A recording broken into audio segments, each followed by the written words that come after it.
Hello friends, কেমন আছো তোমরা সবাই? আশা করি তোমরা খুব ভালো আছো আর আমিও খুব ভালো আছি। আজকে বানাবো হচ্ছে চিংড়ি মাছের চপ। তো আগে থেকে হচ্ছে চিংড়ি মাছটাকে ধুয়ে আমি হচ্ছে পেঁয়াজ, আদা, রসুন আর একটু নুন দিয়ে ভালো করে মেখে রেখে দিয়েছিলাম। আর আলু লাগবে, তো এর জন্য আলুটাকে সেদ্ধ বসিয়ে দিয়েছি।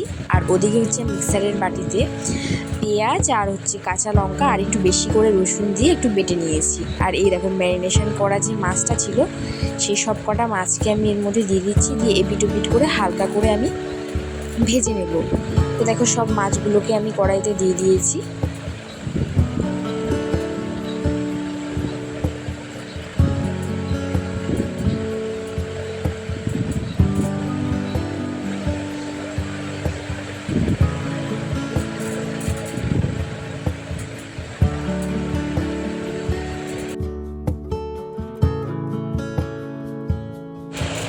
তারপরে দেখো মাছগুলোকে ভাজা হয়ে গেছে, এগুলোকে হচ্ছে আমি একে একে তুলে নিচ্ছি।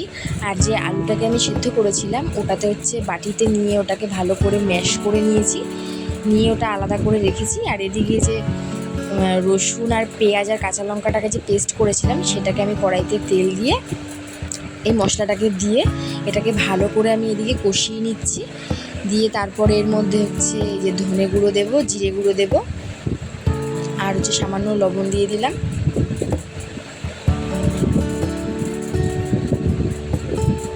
আর একটু চিনিও দিয়ে দেবো এর মধ্যে।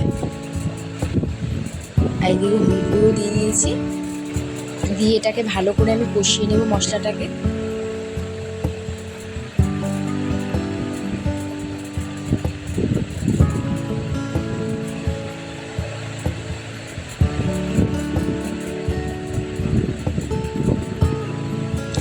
আর এদিকে যে আলুটাকে আমি ম্যাশ করে রেখে দিয়েছিলাম সেই আলুটাকেও এর মধ্যে দিয়ে দিচ্ছি, দিয়ে এটাকে ভালো করে আমি কষিয়ে নেব। দিয়ে তারপরে মশলাটাকে আমি নামিয়ে নেব।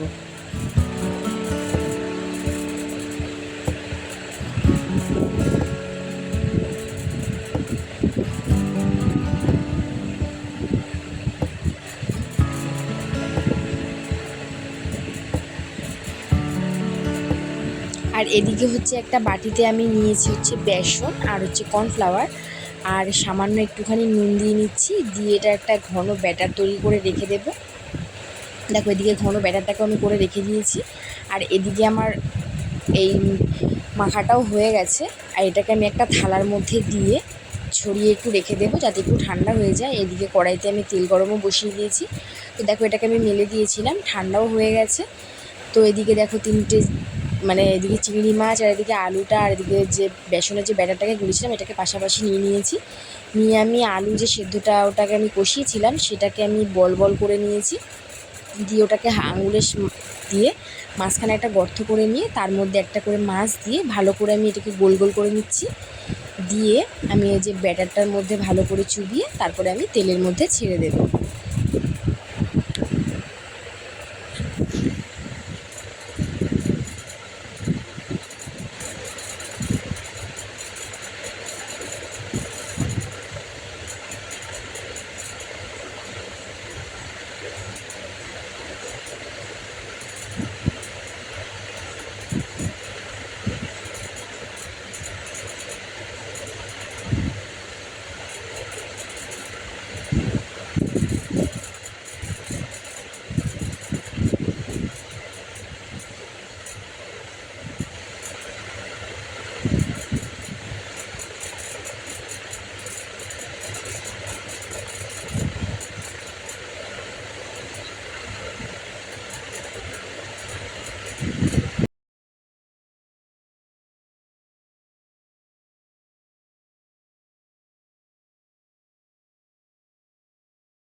তো এদিকে চপগুলোও আমার হয়ে গেছে। তো এই রেসিপিটা ভালো লাগলে লাইক, কমেন্ট, শেয়ার আর সাবস্ক্রাইব করে দিও। তো দেখো তারপরে এদিকে মুড়ির সাথে চপগুলো নিয়ে আমরা বসে পড়লাম খাওয়ার জন্য।